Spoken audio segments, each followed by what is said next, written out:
Well, here we have this lady who is an employee, indirectly, if you like, of the New World Order. She works for Sky News. She's about to interview Carney, the Jew, who is the governor of the Bank of England, who was actually put in power by international Jewry. And it's as simple as that.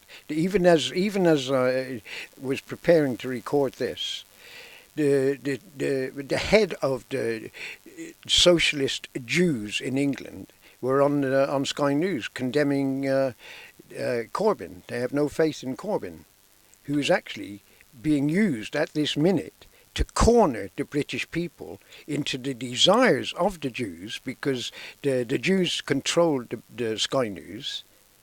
Right? They want Britain to remain in Europe. Right? So Corbyn is doing his part. He's doing the best he can.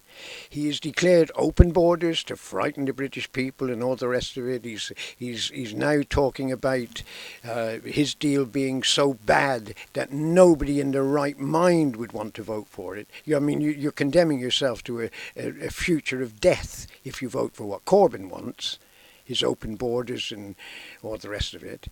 And he's now working alongside Theresa May, who comes from the same banking background as Carney. Both of them work for Baron Rothschild. And Baron Rothschild actually controls England from the City of London. And he has done for a couple of hundred years, apparently since around about 1813. Right, so whatever is going on is weird. Right. Now, Carney has suggested all sorts of things in the past to thwart the wishes of the British people, who simply don't count. Nobody gives a toss about the British people. Who cares about them? Right, so here we go. About 8 months ago, you said that the risk of no-deal Brexit, which most people think is still on the cards as a possibility, you said that was uncomfortably high for you. How would you characterise that risk as you sit in this chair today? Well, that was back in August. It felt uncomfortably high then. It unfortunately proved accurate. I would say it's alarmingly high now. We're in a situation where the expressed will of Parliament is for some form of deal. So, to put it in the double negative, as they've expressed it, Parliament is against no deal. The government, as expressed by the Prime Minister, is against no deal. The European Union is against no deal. And yet, it is a possibility. It is the default option. And so no deal would happen, as we sit here today, would happen by accident. It would happen suddenly. There would be no transition, what we have just discussed. And you have a series, and the country... That's what you call a disorderly no deal. That is a disorder. I mean, that by definition, it is accidental, disorderly Brexit. I just want to ask you really a personal question. People are finding this period that we're in, whether it's politicians, whether it's business owners, whether it's just people in the street, very stressful. And I'm just wondering, have you found this whole period stressful yourself? In virtually every walk of life, there is stress being caused by this. I've noticed you're abstracting. I am abstracting. It was a personal question, Governor Carney. I'm going from the personal to the general, and in the discussion with the voluntary sector today, I mean, it's part of what's there. So it affects us. I think what you do in these situations, what one does, is control the things you can control. And what the Bank of England can control, what we can influence, is getting the system ready. And that's what we've been doing. So from our perspective, including myself, we feel we have done everything we can to get the system ready. Okay? You could have done with a little more clarity, one could argue, and that is stressful. Well, I think what's stressful is the risks that are being run with the economy. That I may. As always, economists, stepping back and thinking about the best way to depersonalizing as well, if you don't mind me pointing out. Yes, but is to decide where we're going, and have a orderly and suitably long transition to that point.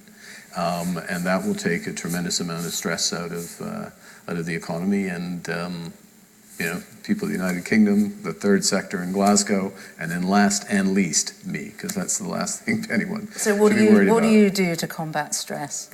How do you unwind? I don't. You don't? I don't, yeah. Theresa May, she's been feeling rather exposed, you could say, in her precarious position.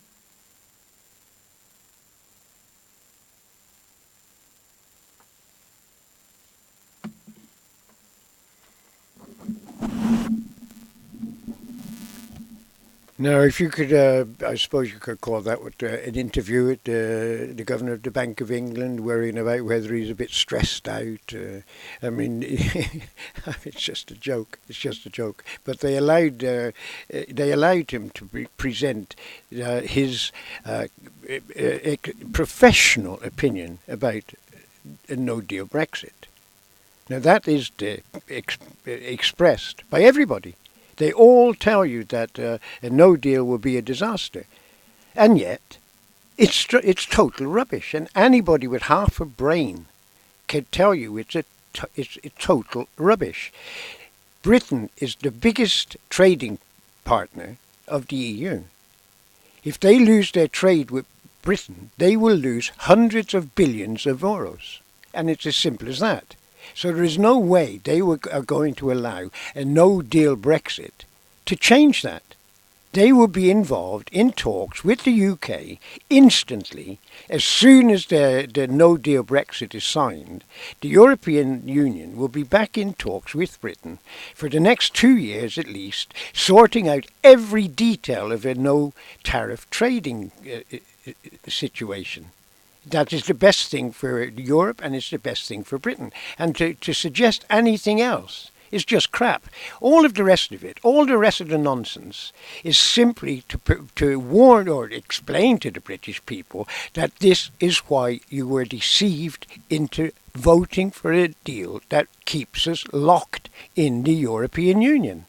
Now, when Britain joined the European Union in the first place, it was a simple trading organisation, the European Economic Trading.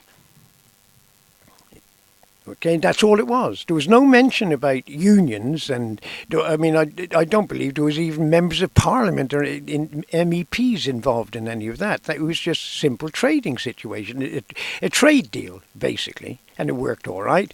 But then gradually, it was allowed to take over to the point where we've now got people in the European Union saying things are getting so crazy. The only way you people can help us get it sorted out is give us all the power over your economies, and then allow us to set up our own private army. Well, private armies are mercenaries, pure and simple. You can't make a man into some sort of civil defence soldier by putting a uniform on him.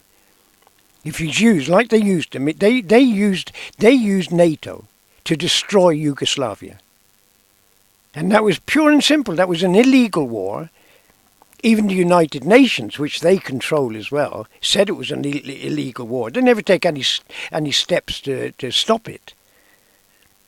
But they said it was an illegal war. There's the